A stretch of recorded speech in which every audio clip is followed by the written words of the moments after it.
ఏంటి ఎడిటింగ్ గంటలు గంటలు పడుతుందా? ఫాస్ట్‌గా మరి ఎడిట్ ఎలా చేయాలి? దానికి సింపుల్ సొల్యూషన్ ఒకటే ఒకటి. మనము కీబోర్డ్ షార్ట్ కట్స్ గుర్తుపెట్టుకోవాలి. వాటి గురించి మనం వర్కౌట్ చేయాలి. అదనమాట. మనకి కీబోర్డ్ షార్ట్ కట్స్ తెలుసుంటే ఆల్మోస్ట్ 5 టైమ్స్ ఫాస్ట్‌గా మనం ఎడిట్ చేయొచ్చు. ఎసెన్షియల్ కీబోర్డ్ షార్ట్ కట్స్ ఏంటి ఫైనల్ కట్ ప్రోలో అని చెప్పేసి ఒకసారి చూద్దాం. మీరు పర్టిక్యులర్ క్లిప్‌కి ఏదన్నా కీ ఫ్రేమ్స్ కానీ లేకపోతే ఏదన్నా క్రాప్ చేయటం కానీ ఏమన్నా యూస్ చేస్తే దాన్ని ఒకవేళ కొంచెం ఇంకా డీటెయిల్గా చూడాలి అంటే కంట్రోల్-V అని నొక్కితే మీకు ఆ వీడియో ప్రాపర్టీస్ వస్తాయి.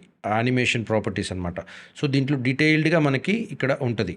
సో వన్స్ మీరు అడ్జస్ట్ చేసుకున్న తర్వాత సేమ్ మళ్ళా కంట్రోల్-V అని నొక్కితే మీకు అది కొలాప్స్ అయిపోతుంది. ఈ సెలెక్టెడ్ క్లిప్స్ని కాంపౌండ్ క్లిప్ చేసుకోవాలి అంటే కనుక ఆప్షన్ G ప్రెస్ చేశారనుకోండి మీకు ఒక కాంపౌండ్ క్లిప్ వచ్చేస్తుంది. అంటే కాంపౌండ్ క్లిప్ అంటే ఈ మూడింటిని కలిపి ఒక క్లిప్లా చేస్తుంది, గ్రూప్ చేసేస్తుంది అనమాట.